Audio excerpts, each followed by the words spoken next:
Bonjour, mon nom est Valérie Charles et voici ma présentation sur l'essai de Cow de Peter Singer.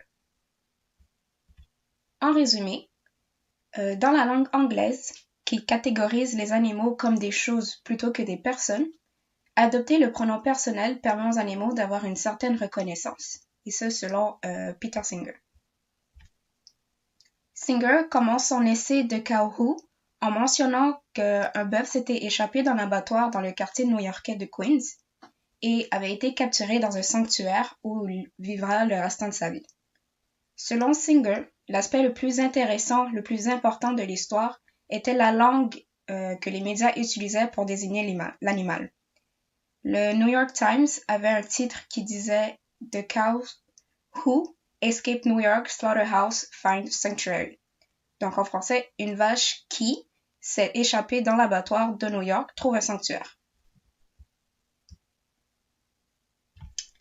Les activistes pour le droit des animaux luttent depuis longtemps contre la convention de réserver who aux gens, donc qui aux gens, et that pour les animaux, donc cela pour les animaux. En anglais, se référer à the cow that escaped au lieu de the cow who escaped est comme un manque de respect ou de reconnaissance pour l'animal.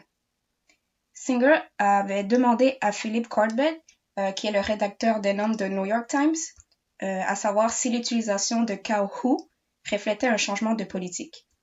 Corbett a mentionné qu'il utilisait who uniquement pour un animal avec un nom ou qui était personnifié. Par exemple, le bœuf de cette histoire s'appelait Freddy. Donc c'est la raison pour laquelle le New York Times avait utilisé The Cow Who comme titre pour l'article.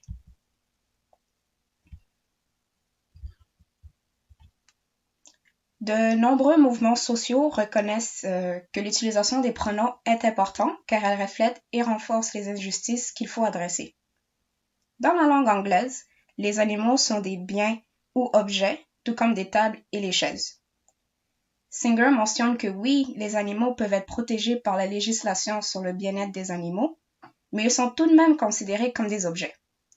Et je suis entièrement d'accord avec le point qu'il vient juste de mentionner. Singer pense fortement que la langue anglaise devrait changer pour qu'il soit clair que les animaux sont beaucoup plus près des humains que des objets comme les tables et les chaises. Heureusement, il y a du changement. La loi commence à montrer des signes de changement où, en 1992, la Suisse est devenue le premier pays à inclure une déclaration sur la protection de la dignité des animaux dans sa constitution. Et 10 ans plus tard, en 2002, l'Allemagne a suivi.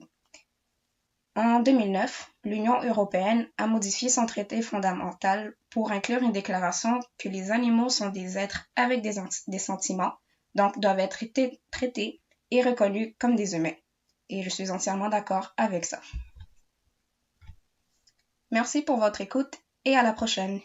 N'hésitez pas à mettre la vidéo en pause pour consulter les références.